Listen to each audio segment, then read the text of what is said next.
आज मैं आप लोगों को कुछ हकीकत बताने जा रहा हूँ जो बक्सर जिला के एक गांव में हुआ था। वहां पर एक परिवार था जिसमें रौनक नाम का लड़का अपने माँ बाप एवं भाई बहन के साथ रहता था। रौनक 20 साल का जब हो गया तो उसको देखने के लिए लड़की वाले आने लगे। कुछ दिन बीत गया, तभी रौनक को एक लड़की की फोटो अच्छी लगी। उसने अपनी माँ को बोला, माँ मैं इसी से शादी करूंगा, और बोलता भी क्यों नहीं। हर लड़के की ख्वाहिश होती है कि उसकी औरत सुंदर और संस्कारी हो ताकि किसी के सामने ले जाने से उसका मान भी बढ़े। उसकी माँ ने बोला, ठीक है बेटा, तुम्हारी शादी मैं इसी से करवाऊंगी, और लड़की के पिता को हाँ बोल दिया। कुछ दिन बाद उसकी शादी का दिन आ गया। वह बहुत खुश था क्योंकि उसकी हल्दी मेहंदी और संगीत से घर में खुशी छाई हुई थी। सारे मेहमान से उसका घर भर गया था।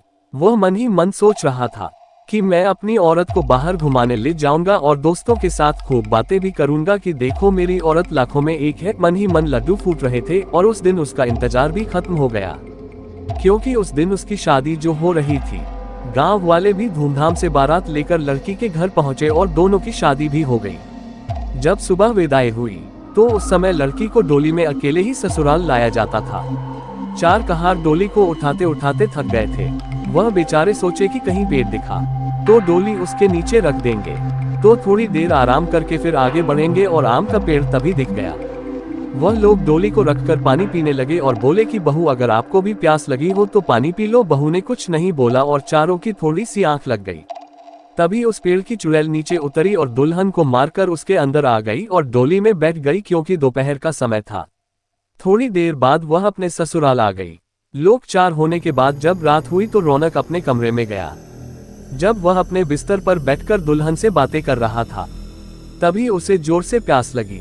उसने कहा, मैं पानी पीकर आता हूँ। दुल्हन ने बोला, आप बैठो मैं पानी दे रही हूँ। इतना कहकर उसने अपना हाथ लंबा करके कुएं से पानी निकालकर उसको दे दिया। इतना देखते ही रौनक जमीन पर भद्द से गिर गया और बेहोश हो गया।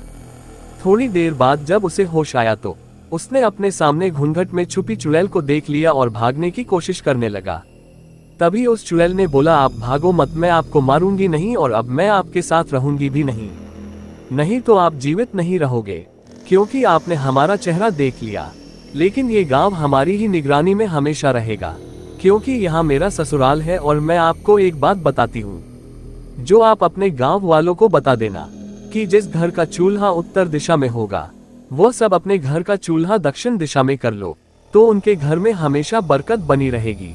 इतना कहकर वह गायब हो गई। शास्त्रों के हिसाब से माना जाता है कि दक्षिण में अक्सर भूत प्रेत निवास करते हैं, लेकिन ऐसा करने से आज भी उस गांव में कभी भूखमरी या फिर कोई बीमारी जल्दी नहीं आती। वहां पर सब हंसी खुशी रहते हैं।